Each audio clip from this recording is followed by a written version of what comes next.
Keduanya disebut tetap intens bertukar pesan melalui aplikasi WhatsApp. Isi percakapan tersebut berkaitan dengan berbagai keperluan rumah tangga. Pada prinsipnya Pak RK ini tentu mempertahankan.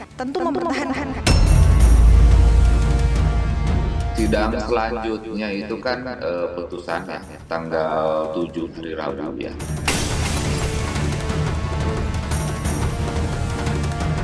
Pemirsa Silet, proses perceraian mantan Gubernur Jawa Barat Ridwan Kamil dan anggota DPR RI Atalia Praratya masih terus menjadi sorotan publik.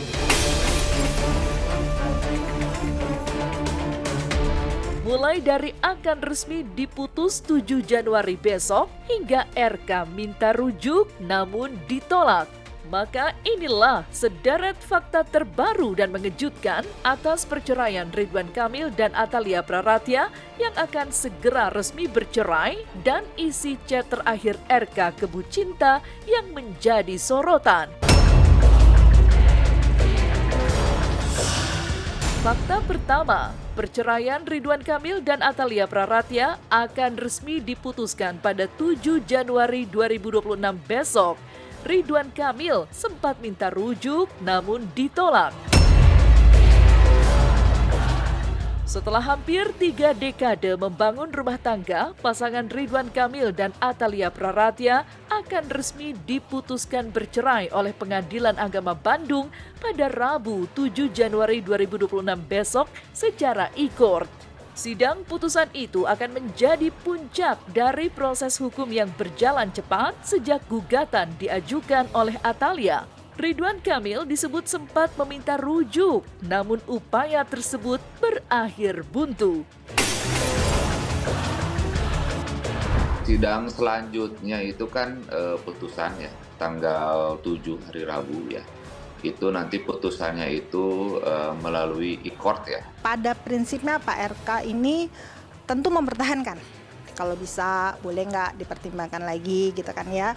Siapa sih yang ingin bercerai gitu. Tapi kalau misalnya ternyata keinginan Ibu Atalia itu sudah sangat teguh, ya kebijaksanaan Pak RK itu adalah ya sudah melepaskan Ibu Atalia. Doakan saja lancar, kita inginnya sih semakin cepat semakin baik karena alhamdulillah kedua belah pihak kan sudah bersepakat ya. Sementara itu, Ibu Atalia terlihat siap menerima putusan. Aktivitasnya sehari-hari tetap berjalan normal, mulai dari kegiatan di masyarakat hingga mengisi waktu luang dengan healing bersama sahabat, termasuk juga berziarah ke makam putranya Emeril Khan.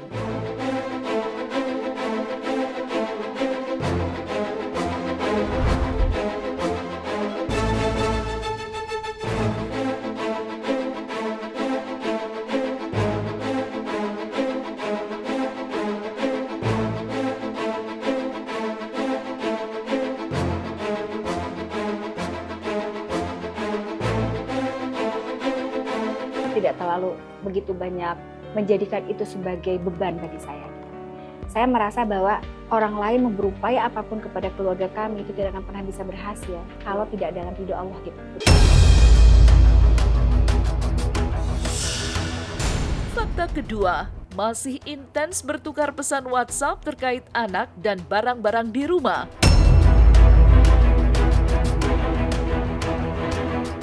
Komunikasi di antara keduanya ternyata masih berjalan. Keduanya disebut tetap intens bertukar pesan melalui aplikasi WhatsApp. Isi percakapan tersebut berkaitan dengan berbagai keperluan rumah tangga, mulai dari pemenuhan hak-hak anak hingga koordinasi soal barang-barang di rumah. Bu Atalia menyampaikan bahwa pagi-paginya pun pada saat persidangan itu masih komunikasi kok, masih chat gitu dengan Pak Ridwan Kamil. Dan itu pula yang disampaikan oleh Ibu Atalia kepada majelis hakim bahwa komunikasi di antara mereka masih baik-baik saja. Jadi kalau kita menyepakati karena Kang Emil nggak kuat di urusan domestik, maka semua urusan domestik itu urusan saya.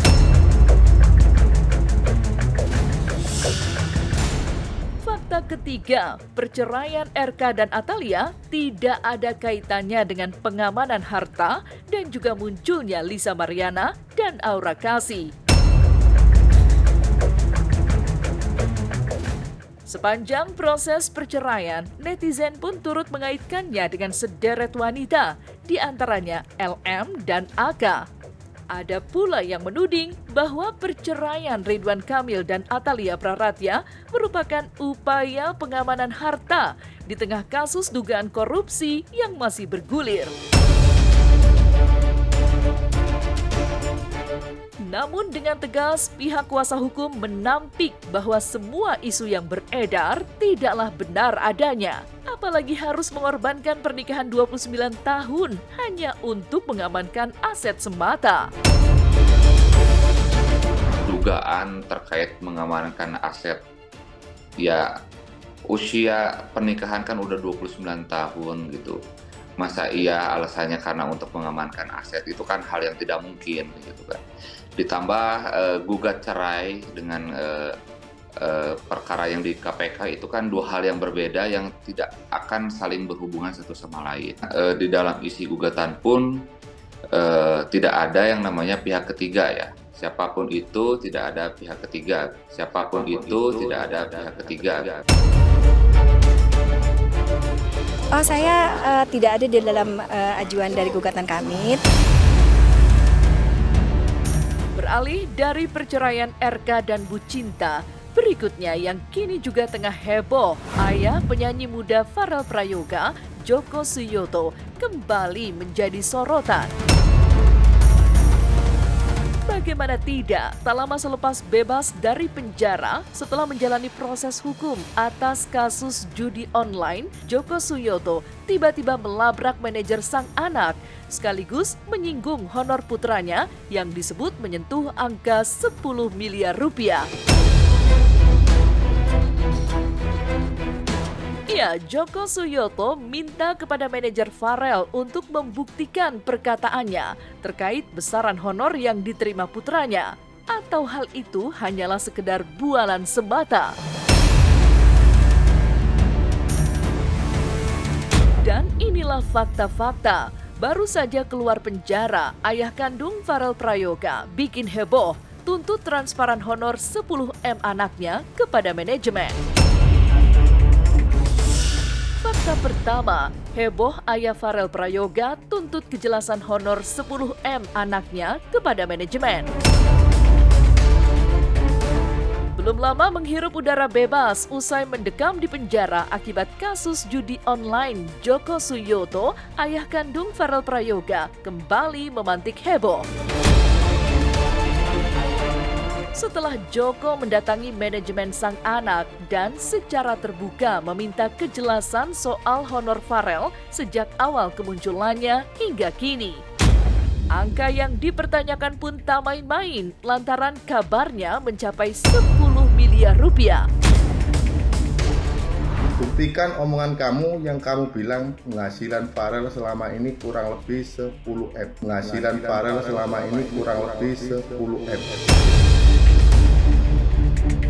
Dari mana itu 10M? Dari mana itu 10M? Kalau pendapatan bukan yang dihabiskan ya. Kalau pendapatan Farel itu dari awal ya mungkin